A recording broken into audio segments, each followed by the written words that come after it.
Ejercicio 4. En este ejercicio nos están dando la gráfica de una función seno de x y nos dicen que esta gráfica es válida solo para el intervalo de 0 a 2pi, el intervalo cerrado. En el dibujo estamos viendo la gráfica de seno de x.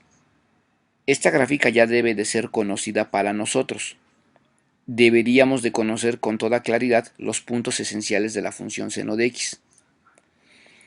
Deberíamos de saber, por ejemplo, que la función seno de x alcanza su punto más alto, o sea, el valor de 1, justo cuando el argumento es pi medios, que alcanza su punto más bajo, o sea, menos 1, justo cuando el valor de x es 3 pi medios, que esta función intersecta en el intervalo de 0 a 2pi, intersecta al eje x en 0, en pi y en 2pi. Esos datos son relevantes. Y finalmente, que esta función, una parte está por encima del eje x y la otra parte está por debajo del eje x y ambas partes son simétricas. Bueno, el inciso A lo que nos pide es entender el concepto de la integral. Vamos a explicar la solución y por qué nos dice escribe. Nos está pidiendo que encontremos que escribamos, la integral de m hasta n de esta función. Si nosotros vemos, entonces lo que nos está pidiendo es, y lo vamos a hacer en este espacio, es que separemos esa integral en dos integrales por las propiedades de la integral. Es decir, evaluar desde m hasta n es lo mismo que evaluar desde m a este punto donde corta el eje x, que es pi, deberíamos de saberlo, y evaluemos desde pi hasta n. La primera integral representa a la parte de curva que está por arriba. Si está por arriba la curva, esta primera integral es positiva. No importa cuánto valga, es positiva. La segunda integral, por tanto, es la parte de curva que se encuentra por abajo.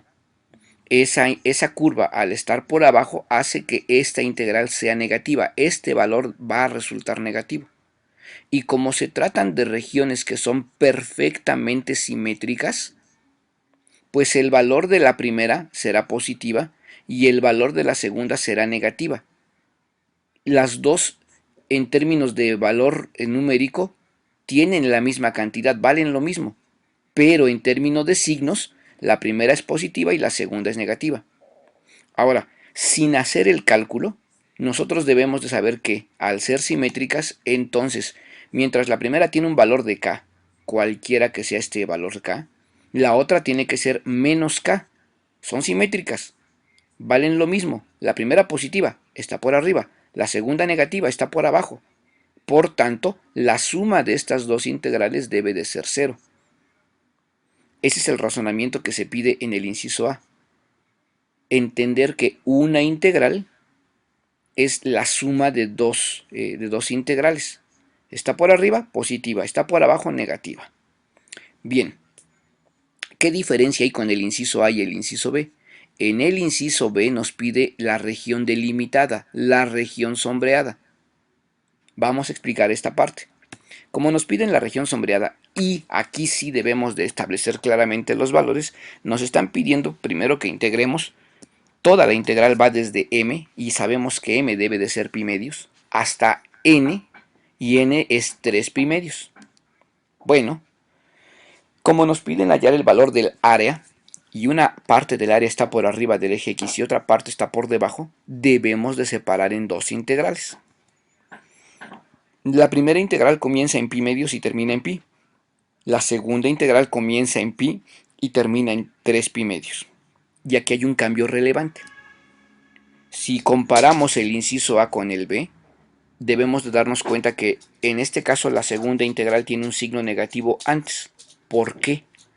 Porque debemos de saber que cuando lo que voy a calcular es una región o un área, y esta área está por debajo del eje X, entonces la integral debo de multiplicarla por menos o por negativo. Esto siempre es así cuando estamos hablando de áreas. Si no hablamos de áreas, no se aplica este principio. Explicado esto, entonces vamos a integrar.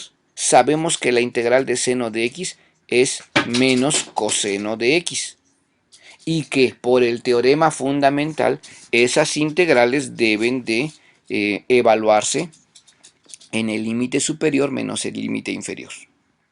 Bueno, entonces nos queda menos coseno de x de pi medios a pi.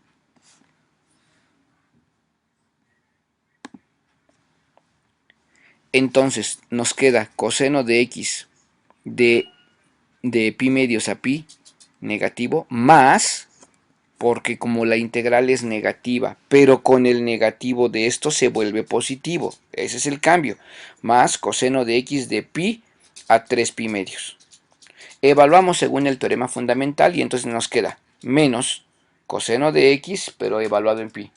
Y menos por menos se hace más coseno de pi medios. Después nos queda, la segunda nos queda más coseno de 3 pi medios y después nos queda menos coseno de pi.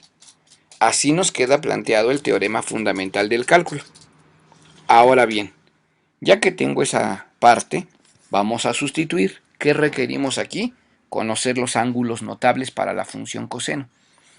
Por tanto, al sustituir coseno de pi, debemos de saber que vale menos 1. Multiplicado por el menos nos da más 1. Coseno de pi medios, igual que coseno de 3 pi medios, ambos valen 0. Y finalmente menos coseno de pi. Nuevamente, coseno de pi es menos 1, pero multiplicado por el menos se hace más 1. Es decir, esta área vale 2. Cierro con un comentario. ¿Qué hubiese pasado si nosotros no ponemos este menos en la parte del planteamiento? Si nosotros no ponemos un menos y mantenemos el más como lo hicimos en la parte de arriba, al final este resultado nos hubiera dado 0, que es justo lo que sustenta por qué la respuesta del inciso A era 0. Se termina el ejercicio 4.